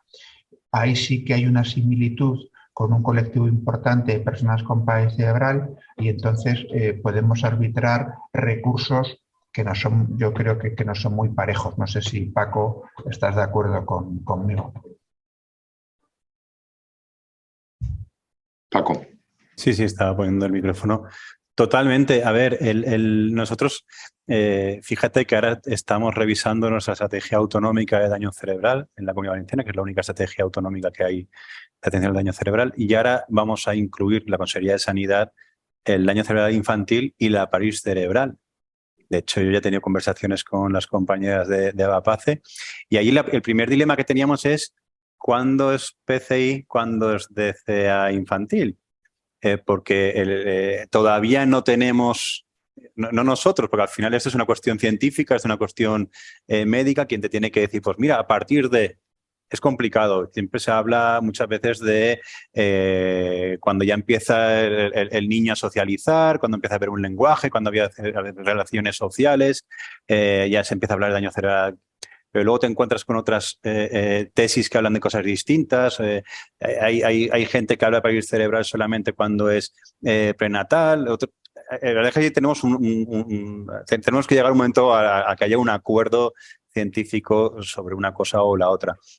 Es cierto que no es lo mismo padecer un daño cerebral adquirido cuando, como tú comentabas anteriormente, cuando ya tienes una cierta edad donde hay un aprendizaje, hay una serie de relaciones, hay una serie de conocimientos, que cuando tienes un daño cerebral adquirido infantil.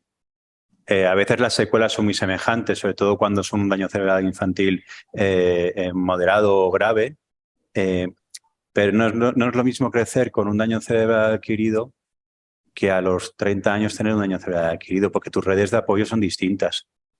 Porque a los 20 años tienes un traumatismo craneoencefálico y seguramente tu red social va a desaparecer. Y eso es una realidad. O lo tienes más mayor y seguramente lo que nos pasa en la mayoría de los casos es que las redes desaparecen. Acaba siendo una situación de la persona afectada y su entorno y su núcleo más cercano. Los niños con discapacidad, afortunadamente hoy, yo llevo también muchos años dedicado al mundo del deporte adaptado, he trabajado también con gente con parálisis cerebral. Es verdad que hoy he trabajado en colegios de integración, es verdad que hoy en día los niños entienden a sus compañeros con discapacidad de una manera distinta a como se entendía hace 20 años. Y eso permite generar una red social que a lo mejor hace 20 años era muy complicada que se tejiera, ¿no? Pero es que los adultos esto no lo entienden.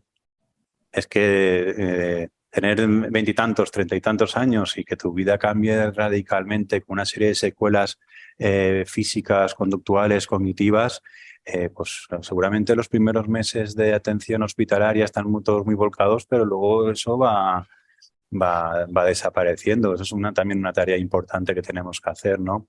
Entonces, y luego está lo que comentábamos antes, es que es tan heterogéneo y es tan complejo tanto la parálisis cerebral como el daño cerebral adquirido que nunca tenemos un caso que sea igual que otro. A veces cuando nos dicen va a ingresar tal persona, pues ¿y a quién se parece? Y tienes que ir buscando un poquito de un poquito de aquel.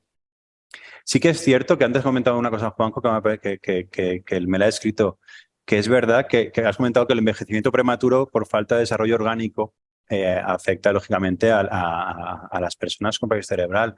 También afecta lógicamente a las personas que tienen una secuela grave con daño cerebral adquirido y que lo tienen en las etapas más iniciales de la vida, ¿no? Entonces, bueno, comparto totalmente lo que comentaba Juanjo. Permitidme hacer un inciso aquí, un poco en relación a esa génesis a la que aludía Juanjo y a esa discrepancia, ¿no? entre de la que hablabas tú, Paco, entre qué es parálisis cerebral y qué es daño cerebral infantil. Para recordaros que FEDACE, la Federación Española de Daño Cerebral, está en este momento, además, trabajando en la elaboración de un estudio junto a un montón de sociedades científicas precisamente para eso, para marcar tiempos y marcar pautas que clarifiquen, sobre todo para el sector sanitario, dónde está la línea esa tan difusa que separa la parálisis cerebral infantil del daño cerebral, que es daño cerebral, digamos, sobrevenido una vez producido el nacimiento y que es parálisis cerebral, ¿no? Creo que va a ser un estudio bastante interesante y que desde luego va a responder a un montón de preguntas que lleva muchísimo tiempo haciéndose el sector sanitario. Antes de terminar, vamos a hacer otro repasito por el chat, porque tenemos otro par de participaciones. En este caso tenemos una de Coral Manso, que paso a leer. Dice: buenos días, soy Coral, técnico de programas de Down España. Gracias por organizar esta mesa redonda. Quería comentar que en Down España, en vista de estas mayores necesidades en el ámbito del envejecimiento, como bien comentáis, hemos creado una red de trabajo de vida adulta y envejecimiento con nuestras entidades y estamos empezando a diseñar un protocolo de detección de primeras señales de Alzheimer. Un protocolo común con instrumentos que hemos visto que funcionan y están validados para detectar de forma temprana los primeros signos de Alzheimer, empezar a intervenir y mover los recursos comunitarios pertinentes. Contamos con el asesoramiento de la unidad de Alzheimer del Hospital Sant Pau, de Alzheimer Down, perdón, del Hospital Sant Pau, que colabora con la unidad Moldenhauer de la Princesa. Estamos en una fase muy temprana y, por supuesto, comparto la necesidad y la pertinencia de colaborar con todas las organizaciones involucradas. Y por otra parte, Teresa aquí hace una pregunta directa y creo que es directa para ti, Carolina. Dice: ¿qué referencias tenéis de la unidad de La Paz? ¿A qué edad deberíamos llevar a nuestros hijos? En mi caso, tengo un hijo con síndrome de Down de 17 años. Me falta un poquito de información respecto, sí. Pero en cualquier caso, el seguimiento, lo he comentado antes, desde atención temprana estamos trabajando una vida activa en la etapa adulta, que es lo que nos va a facilitar que el envejecimiento sea un envejecimiento normal y no un envejecimiento patológico. Hay una serie de indicadores que hay que estar pendientes, lo comentaba antes Mariló, hay cosas que sabemos que para la población general son así, como tiene que ver con una vida sana, una vida estimulante, el tema de diabetes, tema de obesidad. Pero en el caso del síndrome de Down habrá otras cosas también que tienen que estar en seguimiento, las cardiopatías, oftalmología, es decir, hay una serie de comorbilidades que las conocemos. Por tanto, estar dentro de una unidad de vida adulta, en este caso tiene 17 años, pues dentro de 1 o 2 años hay que empezar el seguimiento entre las unidades específicas de vida adulta. No sé si está en alguna unidad de apoyo, de transición a la vida adulta. Tiene 17 años, suelen empezar un poquito más tarde, pero debería, si no es el caso.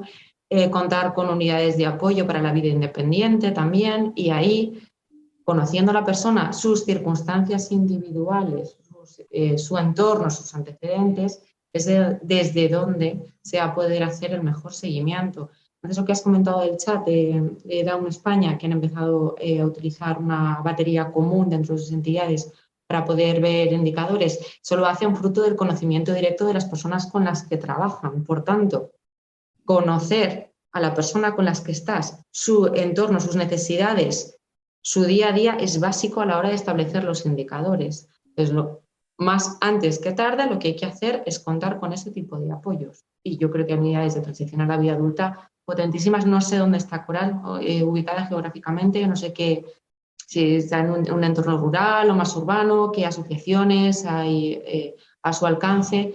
Yo le invito a que se ponga en contacto con la que tenga más cercana, que le informen y que le asesoren de los recursos que tiene y sobre todo estar en contacto y estar en red. Desde ya. Comenta que sí, que está escolarizado en protección a la vida adulta y que está en Madrid. O sea, pues en ese sentido, en cuanto inicie la etapa de la vida adulta, pues hay que hacer el seguimiento directamente en cualquiera de las dos unidades. Vale, pues muchísimas gracias, Carolina, por esta intervención. Ya por último, son las la 1:20. Ya llevamos más de 1 hora y media charlando, extrayendo un montón de contenido interesantísimo que estamos seguros de que está respondiendo a un montón de preguntas de un montón de gente que vive esta realidad del envejecimiento y la discapacidad en estos 4 ámbitos concretos. Yo, para finalizar, os quería lanzar la posibilidad de que hagáis una reivindicación. Nunca se sabe quién puede estar escuchándonos. Hemos arrancado esta mesa redonda, además era una reivindicación muy troncal, muy presente en los 4 colectivos, en el que hablabais de recursos, de más recursos y de recursos de mejor calidad. No sé, me gustaría que lanzaseis una última reivindicación que supongo que pasará en muchos casos por estos recursos, para que a vuestro juicio mejorase la vida adulta de los colectivos a los que representáis. Empezamos contigo, Marilo, por favor. Bueno, pues aparte de recursos que es endémico a todas las entidades, yo sí lo que reivindicaría y sigo reivindicando siempre, reivindicaré mientras que no se exista, es la coordinación sociosanitaria que tanto se habla. No es verdad, no es real, y si tenemos que ir a algo es a esa coordinación efectiva y real, a coordinación sociosanitaria. Por otro lado, también poner en valor los cuidados, que no se visibiliza lo suficiente y no se ve el coste económico, y que estamos hablando antes de recursos, pues el coste económico que supone cuidar.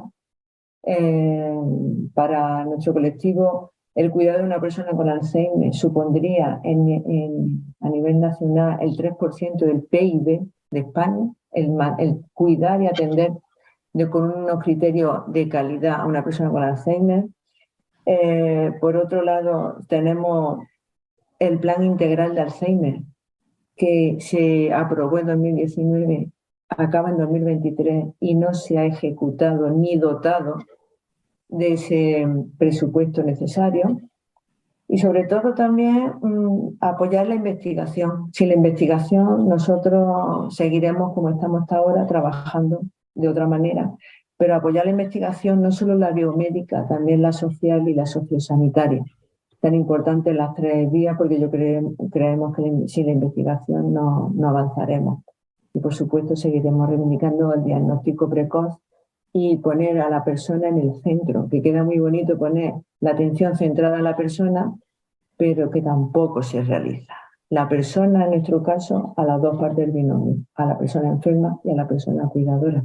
Me podría extender, pero yo creo que eso... Bueno, y por último, que el acceso a los recursos sea más ágil, no exista la burocracia que existe, porque día la ley de atención de la dependencia lleva 2 años, y una persona que tiene una necesidad en 2 años puede que ni siquiera esté. Entonces también la burocracia, que se reduzca lo máximo posible. Gracias, Mariló. Ojo, en el mundo de la parálisis cerebral, ¿cuál es la reivindicación final? Bueno, lo primero es que voy a suscribir todas las palabras que ha dicho Mariló. Me sumo a ellas, no me reitero, ¿vale? Me lo pone más fácil. Yo pediría el reconocimiento de la singularidad de los colectivos. Creo que estamos aquí 4 representantes de colectivos distintos. Abogo por la especialización. Creo que la especialización nos va a permitir seguir avanzando. Creo que estamos aquí precisamente fruto de la misma. Creo que ahora mismo, y señalo esto porque creo que ahora puede estar en riesgo, creo que puede estar en riesgo, ¿no? Hay una idea de totum revolutum, a lo mejor, y a mí también me genera cierta preocupación. Para mi colectivo pediría, por tanto, la visibilidad, ¿vale? Cuando la realidad es muy compleja, a veces hacerse visibles nos hace que a las personas con parálisis cerebral las identifiquen en una parte y no en el todo, como personas con discapacidad intelectual o como personas con discapacidad física o como personas con epilepsia, pero es que es el conjunto, estamos hablando de la pluridiscapacidad, ¿no? Diría, antes hablábamos, ¿no?, de cómo habíamos afrontado la pandemia, reforzar el tercer sector me parece un elemento clave. Seguir tejiendo y fortaleciendo ese tejido social será fundamental para afrontar los retos de futuro. El envejecimiento es uno de ellos.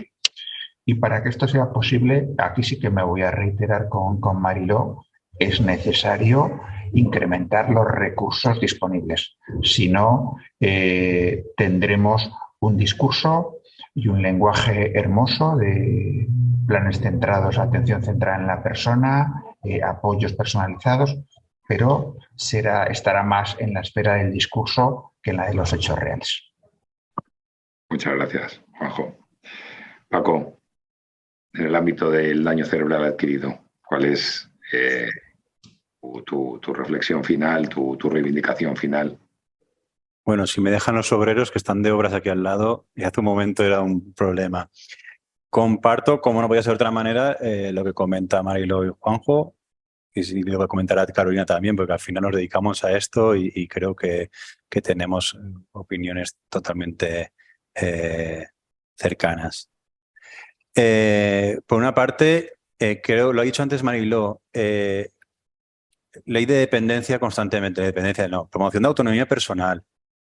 Es decir, cuando una persona es capaz de levantarse por la mañana con un daño cerebral y ese día preparar su desayuno, cuando no lo hacía nunca, eso es vida para las familias y eso es promoción de la autonomía personal. Efectivamente, esto no se va a rehabilitar en un hospital porque esto necesitas muchos meses de trabajo. Pero eso es promoción y la promoción de autonomía personal se puede hacer en un centro de atención diurna, en una residencia, en cualquier sitio se puede trabajar esto. Entonces, dejémonos un poco el tema de la dependencia y empecemos a trabajar con la promoción de autonomía personal. Esto va también asociado al tema de los recursos que comentabais. No solo incrementar recursos, también incrementar las ratios. Es decir, no podemos trabajar el envejecimiento activo o la atención a nuestros colectivos cuando al final casi nos convertimos en centros totalmente asistenciales porque tenemos 4 auxiliares y 30 usuarios o usuarias. Y en el momento que tienes que atender a alguien en el baño, te quedas sin 2 auxiliares y ahora tienes un problema. Entonces, también por ahí.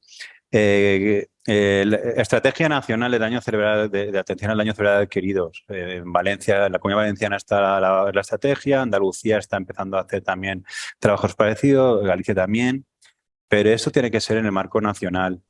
Y al final ahí también va un poco unido a lo que comentamos de la coordinación sociosanitaria. Las personas con daño cerebral, permíteme que hable de mi colectivo, no pueden dejar de ser, perdonadme, entre comillas, un problema sanitario para acabar siendo un problema social. O sea, esto tiene que ir de la mano, porque es que el resto de su vida va a tener que necesitar la atención sanitaria y la atención social. Por lo tanto, dejémonos ya. Yo a veces cuando me hablan de Consellería de Igualdad por un lado de Bienestar y por otro lado Consellería de Sanidad, a lo mejor digo un momento, ¿por qué no pueden ir de la mano? Y aquí siempre tenemos muchos conflictos con el tema siempre hablan, ¿no? Es muy importante el marco. Bueno, pues al final ni el marco ni el espacio. Formación a las personas afectadas, a las familias, súper importante para poder atender con dignidad a sus familiares y de la mejor manera posible.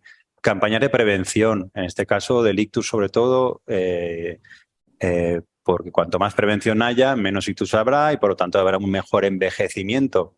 tendremos las secuelas por medio. Y luego acabo con nuestro lema, que es una vida salvada merece ser vivida con dignidad, y eso tiene que ser en todas las etapas de la vida. O sea, tenemos el mayor número de porcentaje de personas afectadas en personas mayores, pero siempre son las que más problemas tienen en una derivación hospitalaria cuando tienen un ictus. Siempre son las que más problemas tienen para poder hacer un recurso especializado. Entonces no le estamos mejorando la dignidad que necesitan las personas mayores de nuestro colectivo, y esto es muy importante. Y gracias. Gracias a ti, Paco. Carolina, por último, ¿cuál es tu reivindicación? A mí, como me lo han puesto tan fácil y me sumo a todo lo dicho ya y me ahorro bastante, pues me vais a permitir que haga una reivindicación. Vengo a hablar de mi libro, que en nuestro caso, en el tema residencial, entronca un poco con todo, con si estamos de verdad poniendo a la persona en el centro cuando vive toda la vida en una residencia, pero resulta que cuando empieza un proceso de envejecimiento, lo que le digo es que tiene que cambiar de plaza, cambiar su entorno, irse a otro sitio, porque yo no le puedo proporcionar los profesionales que necesita en la residencia que ha sido su casa y su vivienda desde hace 20 años. Con lo importante que es en discapacidad, sobre todo cuando uno ha alcanzado un nivel pleno de inclusión en el entorno en el que está, lo arrancamos y lo llevamos a otro sitio y la dejamos en su familia porque no le puede dar un terapeuta. O si realmente estamos poniendo a la persona en el centro cuando no le estamos consultando el tipo de vida que quiere llevar, pero luego queremos tener programas de envejecimiento activo que palíen la situación de un envejecimiento patológico. Entonces, es muy importante los marcos en los que nos movemos y la teoría en la que nos movemos, pero tenemos que poner el foco en las personas. Y las personas que están en residencia y que viven con nosotros en residencia tienen que saber que pueden planificar su futuro, pueden tomar decisiones antes de que llegue el momento del envejecimiento, porque cuando inicien todavía más necesidades de apoyo, no les vamos a arrancar de sus hogares, de sus entornos, de su casa, de su vida, porque no somos capaces de dotarles de los apoyos que realmente requieren. Y esto, si alguien está escuchando, por favor, es importante. Tenemos derecho a permanecer en la vivienda en la que hemos elegido estar. Y la administración debería ser mucho más sensible y cercana en este sentido. Creo que incluso a nivel costes habría que revisar si es más rentable generar otras residencias alternativas para personas con discapacidad con determinadas etiquetas añadidas o proporcionar apoyos a las personas directamente en sus entornos y en sus domicilios. Vamos a poner un poco también la cabeza ahí y ponerlo en valor. Y después el tema de la prevención y la formación de los profesionales. Si en mi residencia hoy, que atendemos ahora mismo en entorno residencial a 97 personas, yo tengo un usuario que tiene daño cerebral adquirido, tengo varios usuarios que tienen Alzheimer, tengo personas con parálisis cerebral, pero todo viene englobado dentro de la etiqueta de discapacidad intelectual. Y lo que no tengo son profesionales formados en cada uno de estos ámbitos para atender a la persona de las mejores condiciones. Así que eso es lo que me gustaría que estuviese siempre en las cabezas a la hora de diseñar los apoyos y los recursos.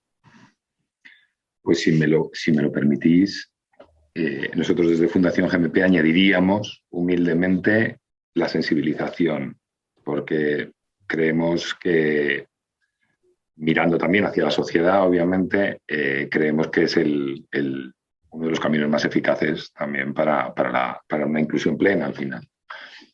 Para una inclusión plena de los 4 colectivos, ¿no? Que la sociedad en general conozca la realidad de las personas con discapacidad intelectual, con daño cerebral adquirido, con parálisis cerebral o con Alzheimer, va a ayudar mucho a su inclusión en la sociedad, una inclusión efectiva y real, a poder ser.